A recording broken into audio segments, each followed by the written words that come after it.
말씀을 중심으로 해서 사도행전 강의 35번째 시간이 되었습니다. 두려움을 이겨냅시다 라는 제목을 가지고 피차 은혜 나누는 시간 가지도록 하겠습니다. 우리가 세상에 태어난서부터 무덤에 이르기까지 우리를 끈질기게 괴롭히는 감정이 있다라면 그거는 아마도 두려움의 감정이 아닐까 생각되어집니다.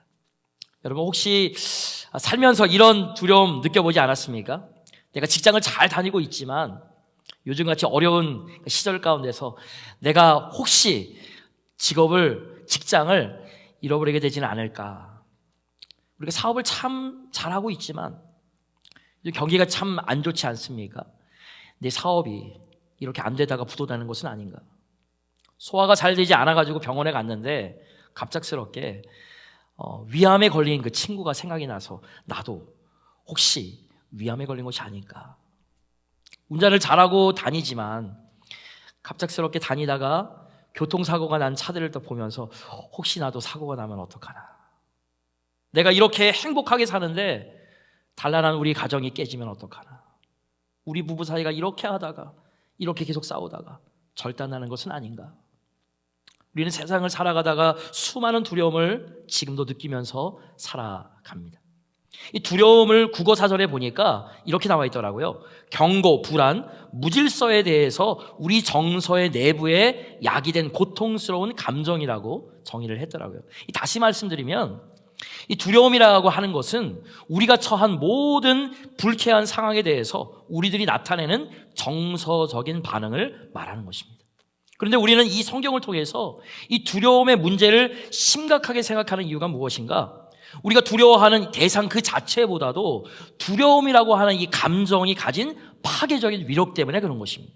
다시 말하면 우리가 혹시 내가 직업을 잃어버릴 것을 두려워한다고 할 때 그때 이 직업을 잃어버린다는 그 사실보다도 직업을 잃어버릴 것을 두려워하는 그 두려움의 감정, 그 feeling, 이 두려움의 마음 자체가 우리 삶 속에 미칠 수 있는 파괴적인 영향력을 우리는 더 걱정해야 한다라는 것입니다.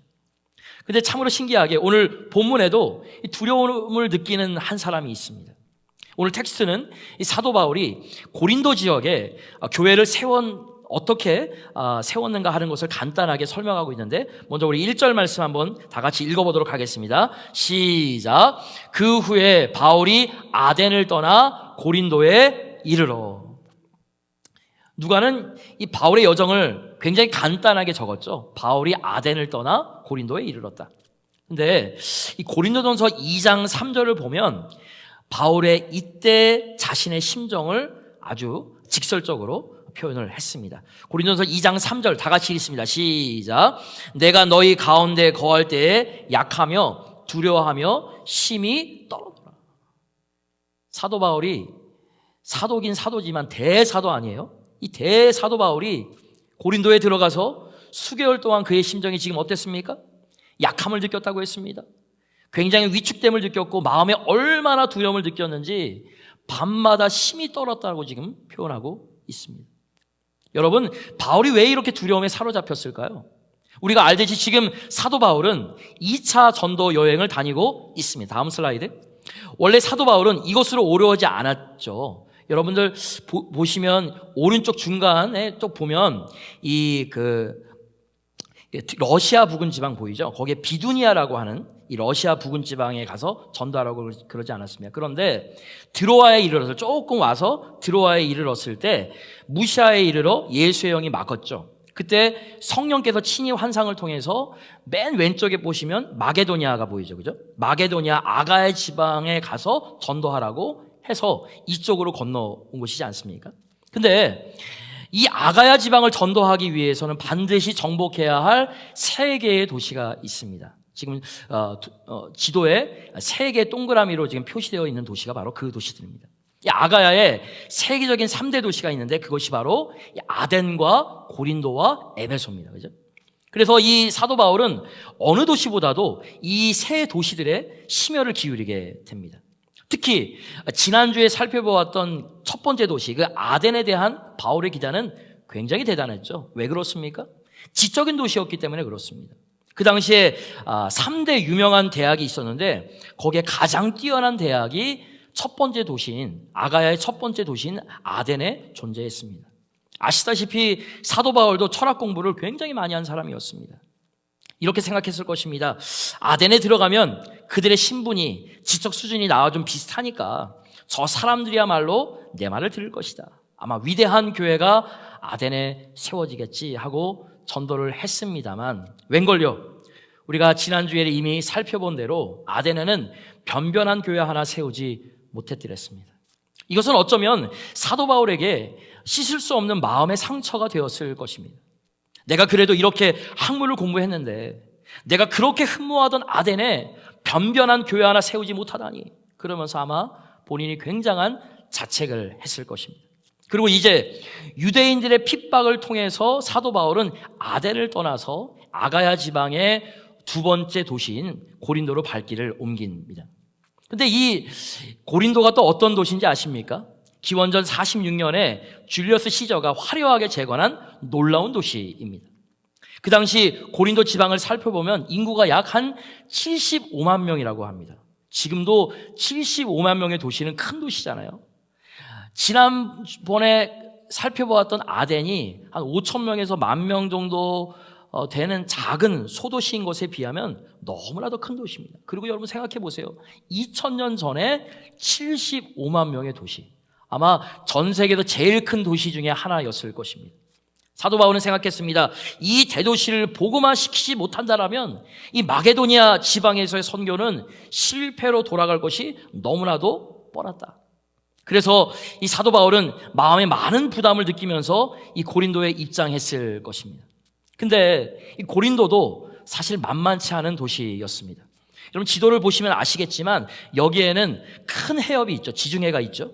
또 고린도에서는 두 개의 큰 항구가 있었는데 이 당시 세계 무역이 고린도를 거치지 않고는 이루어질 수 없을 만큼 중요한 지정학적 위치에 있었습니다. 그래서 이 도시는 굉장한 부를 거머쥐고 있었고 수많은 사람들이 오고 가는 완벽한 무역 도시였습니다. 그런데 이 도시의 문제 역시 지난주에 보았던 아덴과 같이 우상이 득실득실했다라는 것입니다. 게다가 이 지정학적인 위치 때문에 그런지 몰라도 물질적으로 풍족한 사람들이 많았기 때문에 종교를 별로 받아들이려고 하지도 않았습니다. 설상가상으로 고린도 하면 그 사람들의 머리에 떠오르는 한 가지가 있습니다.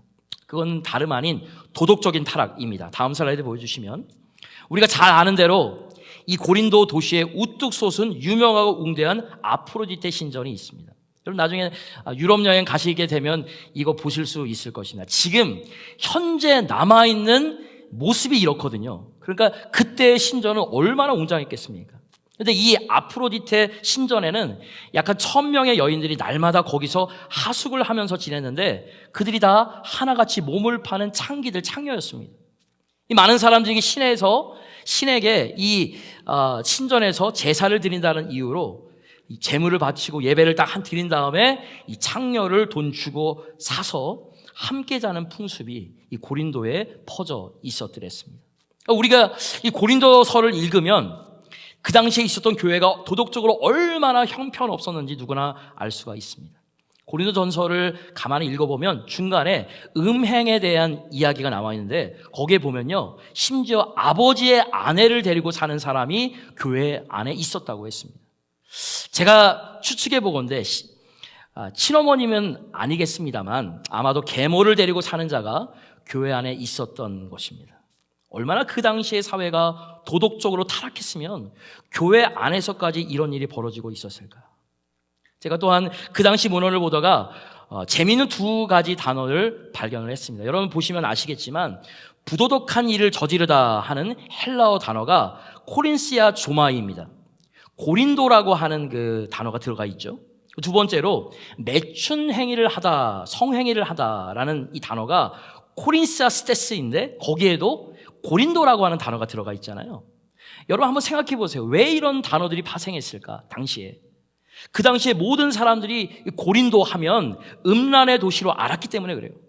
얼마나 그 음란이 극치에 달했으면 이 단어조차도 이 부도덕한 일을 하다 또 매춘행위를 하다 하면 고린도라고 하는 단어를 넣어서 만들었을까? 지금 이러한 도시에 사도 바울이 들어가고 있는 것입니다. 그러니까 이 사도 바울이 얼마나 두려웠겠습니까? 저렇게 학문이 발달되고 말귀를 알아듣는 신사적인 도시 아덴에서도 내가 실패했는데, 하물며 이렇게 우상이 많은 도시, 저렇게 돈이 많아 교만하기 짝이 없고 음행이 불일 듯하는 음행의 도시에 내가 어찌 복음을 전할 수 있단 말인가. 더욱더 그의 마음을 누르는 것은 성령께서 분명히 나를 보냈는데 만일 이 고린도에서 내가 실패한다면 이제 나의 사역은, 나의 선교는 끝장나고 마는 것이 아닌가 하는 두려움이었습니다. 여러분, 사도 바울의 두려움을 이해하시겠습니까? 그렇다면 저와 여러분들은 어떻습니까? 사도 바울의 두려움을 느꼈다면 하물며 저와 여러분들이겠습니까? 근데 참으로 놀라운 기쁨의 소식이 있습니다. 우리가 이미 잘 알지만 이 사도 바울은 하나님의 은혜로 말미암아 이 두려움을 극복하고 고린도에 1년 6개월 동안을 유하면서 하나님의 교회를 이 고린도에 우뚝 세웠죠. 이 교회가 세워지지 않았다라면 현재 고린도 전서와 후서는 없을 것입니다. 초도에도 말씀을 제가 드렸지만 우리 모두에게는 두려움이 있습니다. 남에게 보이기 싫지만 우리 마음 깊이 자리 잡고 있는 이 마음의 두려움, 누구나 있을 것입니다. 신앙생활 하면서도, 하나님을 의지한다고 하면서도 시시각각 다가오는 우리 마음의 두려움을 과연 어떻게 물리칠 수가 있을까? 오늘 본문에 나와 있는 사도 바울의 모습을 조명하면서 저는 크게 두 가지로 말씀을 강해하면서 영적인 교훈을 얻고자 합니다. 자, 첫 번째로 우리가 어떻게 하면 두려움을 물리치고 두려움을 이겨낼 수 있을까? 크게 따라해 보시기 바랍니다. 신앙의 친구를 만들라. 제가 조금 이따가 더 자세하게 설명을 하겠지만 신앙의 친구, 특별히 믿음의 동역자, 그 믿음의 제자, 그리고 믿음으로 자기가 후원할 수 있는 사람이 필요하다라는 것입니다. 자, 우리가 가지고 있는 이 성경은요, 인생에 대해 여러 가지를 교훈해 줍니다. 근데 그 중에 하나는 인생의 순례길이 결코 혼자 걸어갈 수 있는 길이 아니다라는 것입니다. 아마도 하나님은 그래서 이 땅에 교회를 만드신 것 같습니다. 요즘에는 많은 사람들이 혼자 신앙생활 한다고 그러죠. 가나안 성도, 이거 거꾸로 하면 안 나가 성도, 아니 이렇게 교회 안 나가, 그죠? 왜 그렇습니까? 교회가 싫어지는 것이죠. 근데 여러분 생각해 보세요. 그 사람이 한 달은 성공할지 몰라요. 6개월은 뭐 신앙이 성장할지 모릅니다. 그러나 관찰해 보세요. 교회 나오지 않고 혼자 신앙생활 하는 사람 치고 2년, 3년이 지나서 그 신앙이 자란 사람 있습니까? 아니요. 대부분 하나님을 다 떠나갈 것입니다. 여러분, 하나님께서 왜 이 교회를 만드셨습니까? 우리의 인간됨을 아셨기 때문에라고 저는 생각합니다. 이 인생의 길이라고 하는 것은, 이 신앙생활, 믿음 생활의 길은 혼자 걸어갈 수 있는 길이 아님을 아시는 하나님께서 우리를 위해서 교회 공동체를 만드신 것입니다. 우리는 서로를 보면서 내 모습을 볼 수가 있죠. 심지어 상대방의 죄된 모습을 보면서도 나의 죄를 볼 수가 있죠. 그러면서 하나님께서 그 크신 용서의 크기를 다른 사람들과의 관계를 통해서 알아가는 것입니다. 일찍이 솔로몬은 전도서에서 이 두 사람, 이 믿음의 사람의 중요성을 이렇게 이야기를 했습니다. 전도서 4장 9절서부터 12절까지 읽어보도록 하겠습니다. 시작. 두 사람이 한 사람보다 나음은 그들이 수고함으로 좋은 상을 얻을 것임이라. 혹시 그들이 넘어지면 하나가 그 동물을 붙들어 일으켜니와 홀로 있어 넘어지고 붙들어 일으킬 자가 없는 자에게는 화가 있으리라. 또 두 사람이 함께 누우면 따뜻하거니와 한 사람이면 어찌 따뜻하랴? 한 사람이면 패하겠거니와 두 사람이면 맞설 수 있나니 세 겹줄은 쉽게 끊어지지 아니하느니라. 여러분, 이 말씀을 보면서 얼마나 신앙의 동역자, 신앙 공동체가 중요하다는 사실을 알 수가 있겠죠. 여러분, 왜 우리는 홀로 살 수 없습니까? 왜 우리에게는 친구가 필요합니까? 그래서 성경은 계속적으로 강조하고 있는 것입니다. 사도 바울은 역시 마찬가지죠. 바울이 이렇게 힘이 약해져서 두려워하며 마음의 근심과 두려움을 느끼고 있었는데 이 두려움을 어떻게 극복했는가? 몇 사람의 신앙의 친구로 말미암아 사도 바울은 이 두려움을 극복하고 이 고린도에다가 교회를 세웠다라고 놀랍게도 말씀하고 있습니다. 그래서 한번 제가 여러분들에게 물어볼게요. 여러분들 어떻습니까? 신앙의 친구가, 믿음의 동역자가 과연 있으십니까? 사도 바울의 친구에 대해 오늘 하나님의 말씀은 너무나도 자세하게 기록해주고 있는데, 자, 그렇다면 우리가 어떤 종류의 신앙의 친구, 믿음의 동역자, 믿음의 제자들을 우리 주위에 두어야 할 것인가? 첫 번째 등장하는 신앙의 친구는 다름 아닌 브리스길라와 아굴라입니다. 우리 2절 말씀 한번 읽어보도록 하겠습니다. 시작.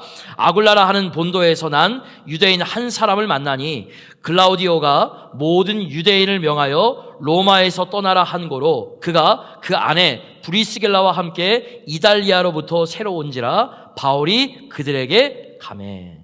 오늘 말씀 딱 보니까 브리스길라가 아내고 아굴라가 남편이죠.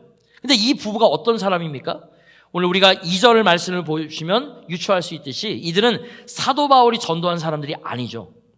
이 본문에 나와 있듯이 이미 로마에서 복음을 받아들여 예수 그리스도를 믿었던 사람들인데, 이 글라우디오 황제가 유대인을 너무너무 싫어해서 로마를 다 떠나라 그러니까 이 사람들이 쫓겨나서 고린도에 머물게 된 사람 같습니다. 이 주목할 만한 사실은 이 브리스길라와 아굴라는 너무나도 놀라운 평신도 지도자의 모델입니다. 이 사도 바울에게는 둘도 없는 동역자였습니다. 이들이 행한 몇 가지 중요한 사역을 이야기한다면, 먼저 이들은 아볼로를 위대한 설교자로 만들었습니다. 여러분 이 사실 알고 있었어요? 고린도서를 읽어보면 고린도 교회에 몇 가지 당파가 있었죠. 예수파가 있었고 바울파가 있었고 뭐 게바파도 있었고 그리고 아볼로파가 있었어요. 그만큼 아볼로가 이 당시 굉장히 중요한 사람이었던 것을 유추할 수가 있죠. 근데 이 당시에 브리스길라와 아굴라가 고린도에 도착해 보니까 아볼로라고 하는 사람이 굉장히 설교를 잘하는 것이에요. 수많은 사람들을 모아놓고 설교를 하는데 사람들이 거기에 그냥 흠뻑 들어갑니다. 설교를 너무나도 잘합니다. 근데 문제가 있었어요. 가만히 들어보니까 그 설교에 복음의 핵심이 없는 것입니다. 달변가였던 것이죠.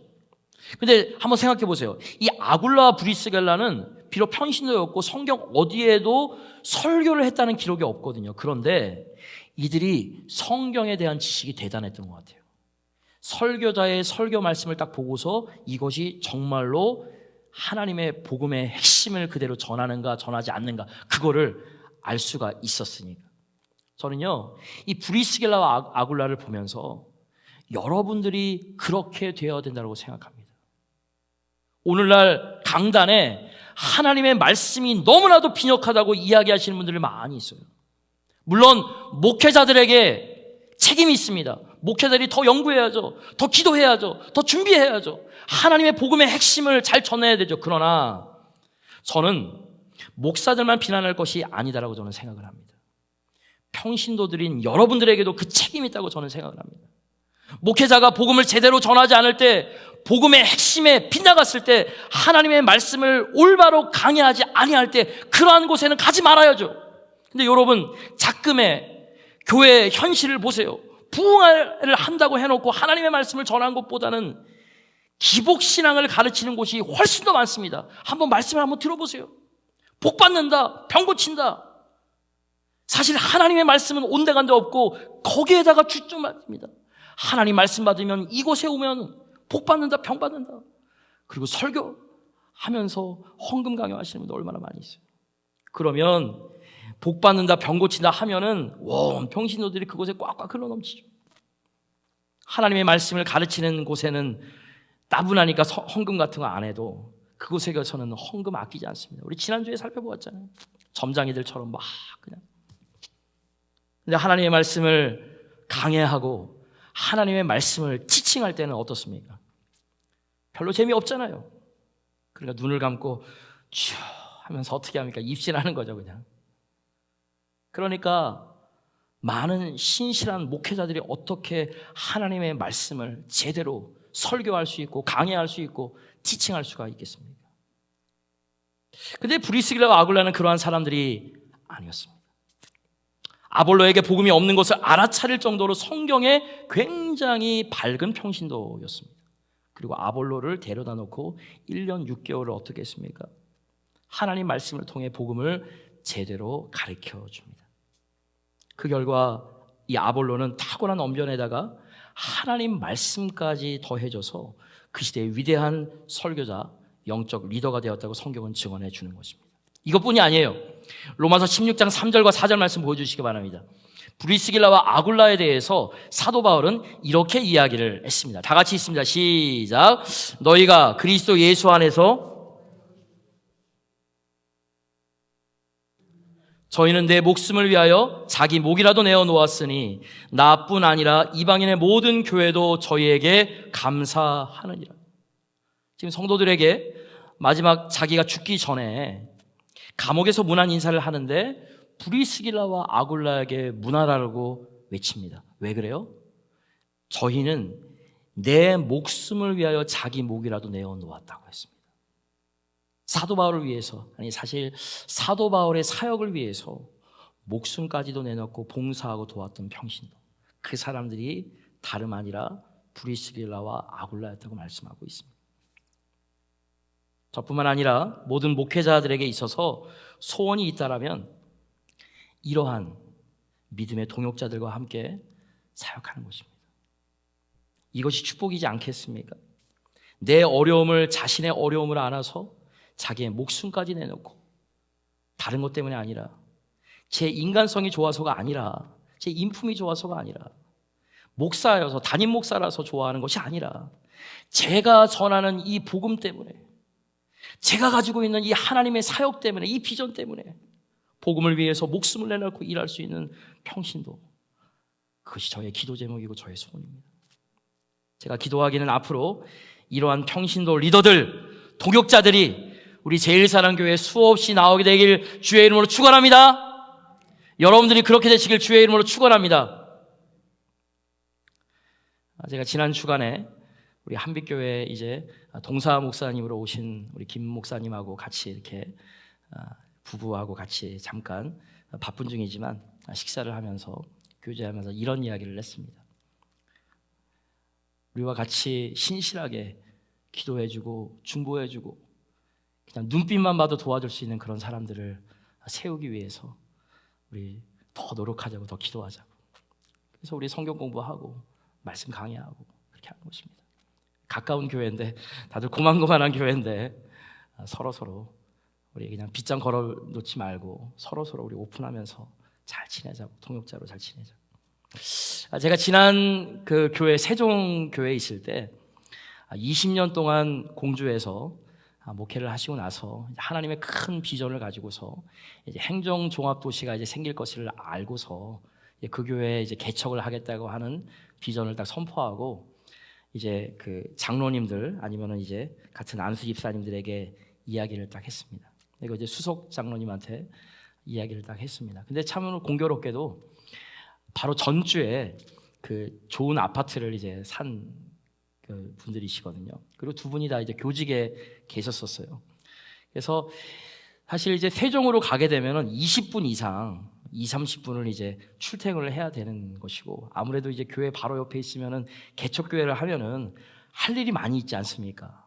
근데 바로 목사님 말씀 바로 듣고 나서 그 집을 일주일 안에 다 팔아놓고 세종으로 이사 와서 30분 동안 왔다 갔다 했습니다. 두 분이 다 고등학교 선생님이었는데, 그래서 남편분은 아예 박사과정을 딱 하셔가지고 아예 그냥 사역에다가 다 전념을 했거든요. 근데 나중에 어떻게 됐는지 아십니까? 이 남편분은 공주대학교의 교수님이 또 되셨어요.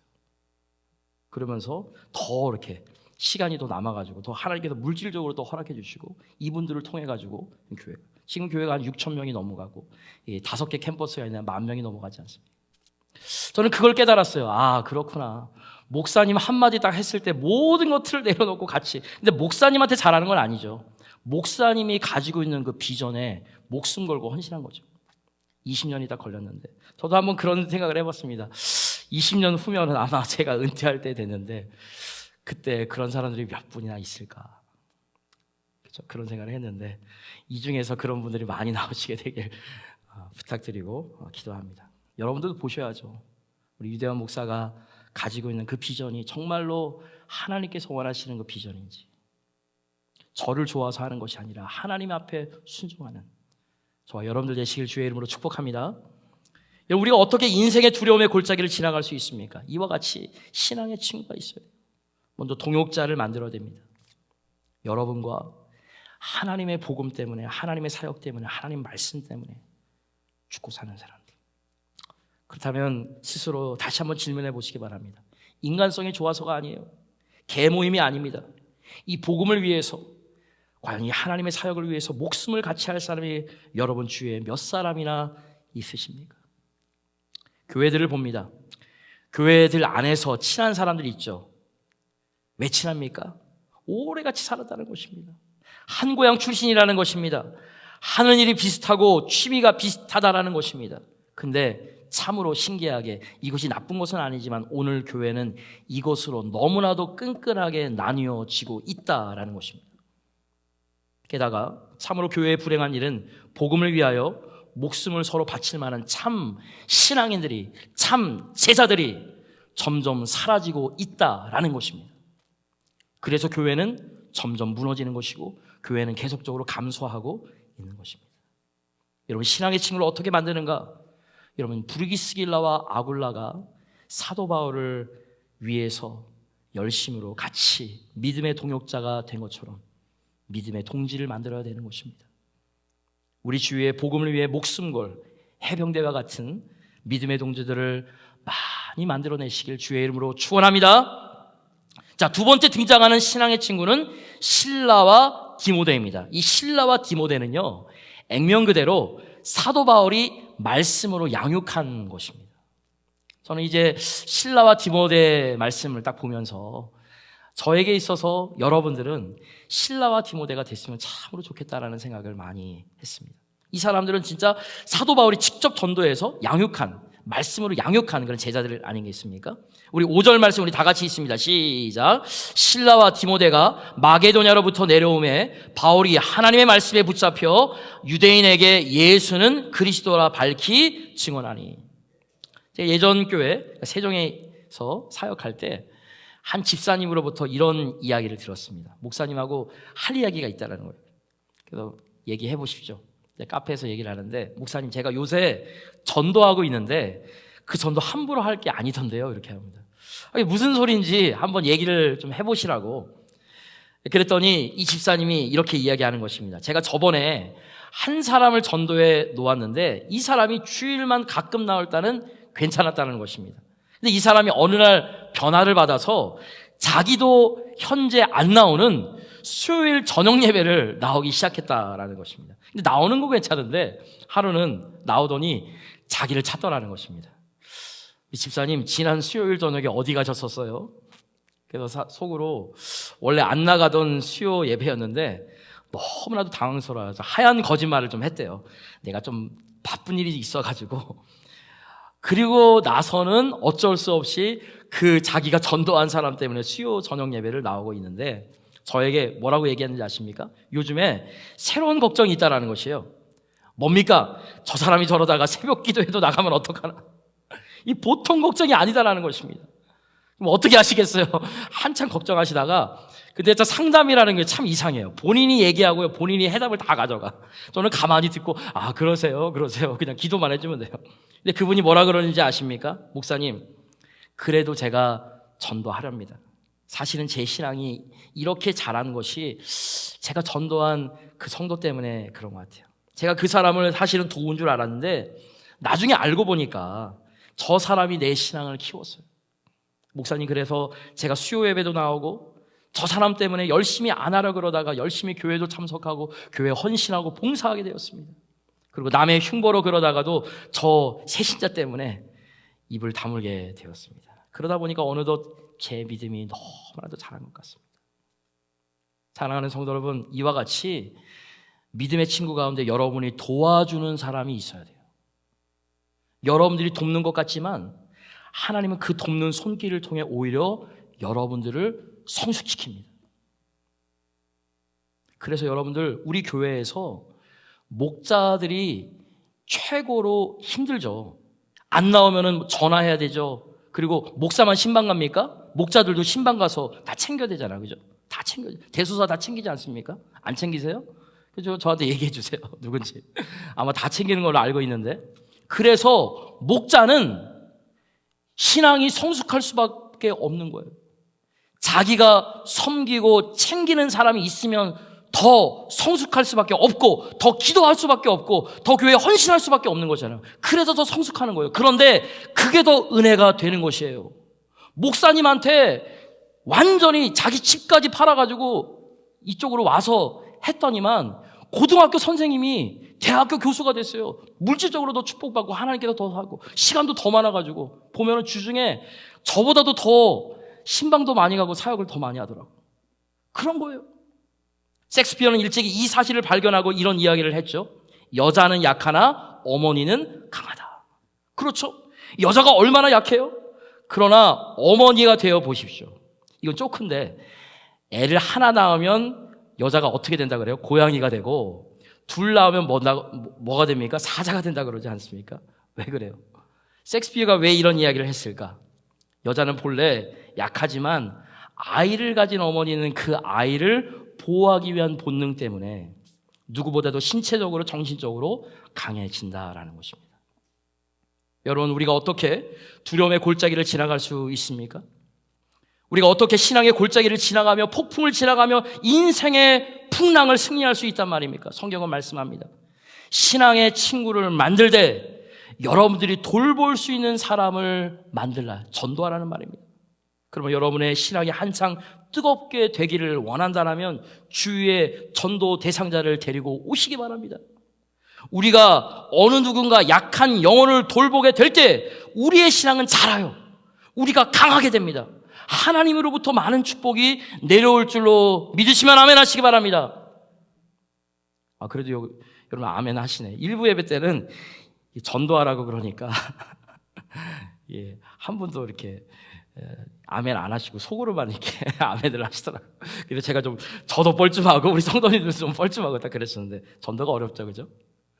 자, 오늘 본문에 보면 세 종류의 사람들이 등장하는데 어떻게 친구를 만들었습니까? 동역자를 만들었고 그 다음에 제자를 만들었습니다. 아마도 이게 제가 제일사랑교회에서 하고 있는 사역이고 하고 있는 기도 제목일지도 모르겠어요. 동역자, 그 다음에 제자, 그리고 나를 후원해 줄 수 있는 후원자들. 자, 세 번째 등장하는 신앙의 친구가 5절을 통해서 우리가 유추할 수 있는데 5절 말씀 우리 다시 한번 좀 읽어볼게요. 시작. 실라와 디모데가 마게도냐로부터 내려오매 바울이 하나님의 말씀에 붙잡혀 유대인에게 예수는 그리스도라 밝히 증언하니. 이게 중간에 보니까 바울이 하나님 말씀에 붙잡혀라고 하는 말, 이 헬라어 그릭 원전을 딱 보니까 바울이 하나님 말씀에 전념했다라는 것입니다. 왜 이런 말씀이 나왔는지 아십니까? 우리가 아는 대로 사도 바울이 지금 이 고린도에 와서 무슨 일을 하며 복음을 전했는가 하면 텐트 만드는 일을 하며 복음을 전했습니다. 그래서 이 단어를 따서 장막 선교라고 하는 말을 하죠. 교회가 선교 헌금을 다 이렇게 보내줘서 목회자나 선교사가 아무 일도 안 하고 선교만 하는 것이 아니라 자기가 돈을 벌어서 자기 직업을 가지고 선교하는 사람들, 이걸 텐트 선교사, 텐트 미셔너리라고 합니다. 근데 어떤 사람은 이 구절을 인용하면서 이 땅의 모든 선교사들이 다 텐트 미셔너리가 되어야 된다고 그러는데 사실 그렇지 않습니다. 사도 바울은 그 어느 곳에서도 텐트를 만들지 않았습니다. 낮에는 텐트를 만들고 주말에 일하는 파트타임 사역은 이 고린도에서만 했었습니다. 근데 오늘 말씀을 가지고도 좀 유추를 해보면 사도 바울이 고린도에 있을 때 두려워서 떨었던 이유 가운데 하나는 선교 후원금의 고갈이었습니다. 선교 헌금을 보내준 그 모든 교회들이 더 이상 헌금을 보내주지 않았습니다. 사실 교회들이 어려워지면 재정을 줄이려고 하는데 뭐부터 줄이려고 합니까? 제일 빼기 쉬운 선교사 후원 헌금부터 빼게 되죠, 그죠? 그 다음에 뭘부터 빼는지 아십니까? 이제 교육부서, EM이나 이제 교육부서에 대한 헌금을 딱 뺍니다. 근데 사실 그렇게 하면 안 되는 것인데, 그죠? 오히려 선교사들 후원하고 교육부서와 EM에 대한 헌금은 오히려 더 너무나도 많을 정도로 더 많이 해야 되는데, 그래서 교회는 부흥하지 못하고 정체되는 것 아니겠습니까? 선교사님들이 선교 사역을 하는데 절반이 뭔지 아십니까? 펀드레이징 하는. 사역은 해야 되는데 이제 내가 여름 기간에 아니면 겨울 기간에 내가 교회들을 가면서 어떻게 내가 펀드레이징 해야 되나? 그것 때문에 사실 사역을 못 하시는 분들이 얼마나 많이 있는지 몰라요. 그래서 오늘 이 사도 바울도 구여지책으로 나대는 텐트를 만들고 주말에는 복음을 전해야 했었던 것입니다. 그런데 오늘 본문에 딱 보니까 실라와 디모데가 온 다음에는 사도 바울이 텐트 만든 일을 그만두었습니다. 그것이 자기가 오랜 기간 동안 자녀같이 양육했었던 그 제자들이 이 아버지와 같은 이 사도 바울이 어려움에 처한 것을 보고서 이분들이 다 선교 펀드레이징을 해가지고 와서 이제 전달을 한 것이죠. 그래서 그 다음서부터 일주일 내내 전담하면서 복음만 전했다고 이야기를 하고 있습니다. 왜 그랬을까? 빌립보서 4장 말미에 사도 바울이 빌립보 교회를 칭찬하면서 이런 이야기를 했습니다. 우리 다 같이 있습니다. 시작. 데살로니가에 있을 때에도 너희가 한 번, 두 번 나의 쓸 것을 보내었도다. 실라와 디모데가 빌립보 교회에서 선교 헌금을 가져다 주었기 때문에 사도 바울은 계속해서 이 선교 헌금을 받아들고 일주일 내내 7일 동안 복음만 전하고 말씀과 기도에만 전념할 수 있었다라는 것입니다. 여러분, 사도 바울이 어떻게 고린도 교회에서 두려움을 이기고 교회를 세울 수 있었습니까? 바로 교인들, 빌립보 교인들, 후원하는 교인들이 있었기 때문에 그렇습니다. 통계에 의하면 교회에 처음 나오고 나서 언제 그 교회가 좀 편안하게 느껴지는가 통계를 해보았더니 지나가다가 그냥 스쳐지는 얼굴이 아니라 대충 이름이라도 알고 서로 이렇게 인사하고 주고받고 기도 제목을 나누는 한 30-40명의 사람들이 있을 때 그 교회에서 편안함을 느낀다고 합니다. 그래서 여러분, 목장 모임이 너무나 중요한 것이고 주일 예배뿐만 아니라 공예배에 와서 서로 간에 영적으로 육적으로 교제하는 것이 그렇게 너무나도 중요한 것입니다. 저는 나중에 소망함이 그럽니다. 나중에 은퇴하고 나서 선교사로 가는 것이 가장 큰 비전이거든요. 다른 사람들 선교비 후원하는 것보다 담임 목회라도 10년, 20년 오래 계신 분이 선교하는데 선교비 드리는 거 여러분 쉽지 않겠습니까? 바로 그것이에요. 그것 때문에 우리가 기도하고 영적으로 교제하고 다 그런 것이에요. 그 가운데에서 서로를 돌보아주고 후원해주고 도와주는 진정한 차원의 코이노니아가 생겨날 때 우리는 더욱더 영적으로 성숙해지는 것이고, 그러면서 교회는 영적으로 성숙해지는 것이에요. 그래서 제가 오늘 1부 예배 드리면서도 될 수 있으면 우리 2부 예배 오셔가지고, 그것이 안 되더라면 최소한 우리 셋째 주라도 꼭 2부 예배 오셔가지고 같이 목장 모임 하시면서 좋겠다고 이렇게 권면을 딱 드렸는데 어떻게 하실지는 잘 모르겠지만, 여러분, 하나님은 우리에게 교회를 주셨죠. 사도 바울은 적어도 3가지 부류의 친구들을 만들라고 말씀합니다. 믿음의 도역자, 믿음의 제자, 또 후원하는 친구들을 주위에 많이 만들었습니다. 이것이 사실 제가 우리 교회를 향한 기도 제목입니다.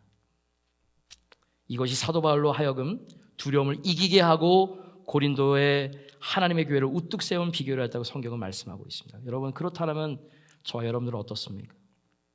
믿음의 친구가 있으십니까? 말씀을 통해 믿음의 친구를 사귐으로 이 험난한 인생의 길을 기쁨으로 승리하시는 저와 여러분들 되시길 주의 이름으로 축원합니다. 두 번째로 우리가 어떻게 두려움을 이겨낼 수가 있을까? 크게 따라해 보시기 바랍니다. 하나님의 음성을 들으며 살라. 과연 그런지 오늘 9절 말씀, 10절 말씀 읽어보도록 하겠습니다. 시작. 밤에 주께서 환상 가운데 바울에게 말씀하시되 두려워하지 말며 침묵하지 말고 말하라. 내가 너와 함께 있음에 어떤 사람도 너를 대적하여 해롭게 할 자가 없을 것이니 이는 이 성중에 내 백성이 많음이라 하시더라. 지금 하나님은 이 사도 바울에게 3가지 말씀을 해주십니다. 두려워하지 말아라. 두 번째 보니까 침묵하지 말아라. 이게 뭡니까? 복음을 전파하라는 것이죠. 그 내가 너와 함께 하겠다. 주님께서 환상 중에 지금 나타나셔서 이 말씀을 하시는 그날을 한번 상상해 보시기 바랍니다. 당시 사도 바울은 심적으로 너무나도 두려웠습니다. 공포 가운데 있었습니다. 하나님, 나는 할 수 없습니다. 내가 아덴에서도 실패했는데 이 고린도에서 어찌 복음을 전할 수 있단 말입니까? 좌절하고 낙담하고 두려워할 때 하나님이 환상 중에 밝히 나타나시더니 세 가지를 말씀해 주시는 것입니다. 바울아, 더 이상 두려워하지 말아라. 계속해서 침묵하지 말고 복음을 전파하라. 왜 그런지 아느냐? 내가 너와 함께 하고 있기 때문에 그렇다. 우리가 이 인생길을 지나면서 이러한 하나님의 음성을 들을 수 있다면 그는 복 있는 자입니다. 사실 큰 소리가 아니어도 좋습니다. 아무에게도 이야기하지 못하고 두려움 가운데 마음구석에 불안함을 가지고 하루하루 살아가는 그때 세미한 음성이라도 좋습니다. 들릴라 말라 하는 음성이라도 좋습니다. 사도 바울은 이 하나님의 음성을 듣고 나서 완전히 변했습니다. 그리고 담대히 고린도에서 복음을 전파합니다. 그리고 그 우상의 도시, 음란의 도시에 고린도 교회를 굳게 세웠습니다. 여러분, 하나님은 무엇을 우리에게 약속하셨는지 아십니까? 로마서 8장 35절에 보면은 이런 말씀이 있습니다. 누가 우리를 그리스도의 사랑에서 끊으리요? 38절에서 내가 확신하노니 사망이나 생명이나 천사들이나 권세자들이나 현대일이나 장래일이나 능력이나 높음이나 깊음이나. 우리 39절은 다 같이 읽습니다. 시작. 다른 아무 피조물이라도 우리를 우리 주 그리스도 예수 안에 있는 하나님의 사랑에서 끊을 수 없으리라. 다른 어떤 피조물이라도 우리와 하나님의 관계를 끊을 수 있는 것은 아무것도 없다는 것을 꼭 믿으시기 바랍니다. 저는 이 말씀이 너무나도 좋아요. 그래요. 하나님은 우리 곁에 계십니다. 하나님은 우리를 사랑하십니다. 근데 문제는 뭐예요? 그런데도 불구하고 오늘날 교회에 나오는 수많은 성도들이 하나님의 음성을 듣지 못하고 살아간다는 것입니다. 그렇기 때문에 여전히 두려워하고 여전히 불안해하고 여전히 혼자 쓸쓸하게 골짜기를 지나가고 있습니다. 시편 23편 4절 다윗의 고백을 함께 기억하기 원합니다. 우리 다 같이 있습니다. 시작. 내가 사막의 음침한 골짜기로 다닐지라도 해를 두려워하지 않을 것은 주께서 나와 함께 하십니다. 하나님은 늘 우리와 같이 계세요. 하나님께서는 어디로 가시지 않았어요. 근데 우리가 자꾸 그냥 빗장을 담그는 거죠. 여러분, 그러므로 이제 우리의 마음을 열기 바랍니다. 그리고 여러분 마음속에 들려오는 계속적으로 두드리시는 하나님의 세미한 음성을 들으시기 바랍니다. 여러분, 아직도 여러분 마음에 기쁨이 없습니까? 평안을 잃어버렸습니까? 왠지 모르는 미래에 대한 두려움과 근심, 걱정 때문에 잠 못 이루십니까? 오늘 본문에 보니까 사도 바울이 그랬습니다. 그러나 그는 믿음의 친구, 동역자로 말미암아 그에게 나타난 하나님의 음성을 발견함으로 말미암아 이 모든 두려움을 물리칠 수 있었습니다. 그렇다면 여러분은 어떻습니까? 여러분 몇 명의 믿음의 동역자를 두고 계십니까? 아니, 지금 돌보고 있는 영혼이 있습니까? 아니면 여러분들이 정말 섬기고 있는 영혼이 이 교회 안에 있습니까? 아니, 여러분은 하나님의 음성을 듣고 계십니까? 세상살이가 너무나도 경황이 없어서 무력의 눈이 어두워, 세상의 쾌락의 귀가 어두워 나를 부르는 하나님의 메시지와 음성을 듣지 못하고 있지는 않으십니까? 몸은 비록 교회에 와 있지만 마음은 다른 데 가 있으므로 하나님의 음성을 듣지 못하고 있지는 않으십니까? 여러분, 우리 마음을 비웁시다. 이기적인 마음 없애고 우리 마음을 낮춥시다. 내가 못나서, 내가 더 헌신하지 않아서, 내가 더 기도하지 않아서, 내가 더 말씀 가운데 살지 않아서 내게 인생의 풍랑을 건너갈 믿음의 동역자, 믿음의 친구가 없음을 신실하게 회개하고 남은 평생 최선을 다해서 전도해서 내가 돌볼 수 있는 영혼들을 위해 같이 기도하는 동역자를 만드는 은혜를 허락해달라고 간절하게 기도하시기 바랍니다. 또한 어떠한 어려움과 상황 속 안에서도 하나님의 세밀한 음성에 민감하게 반응하고 순종함으로 하나님의 약속된 축복을 마음껏 누리며 경험할 수 있기를 주의 이름으로 간절히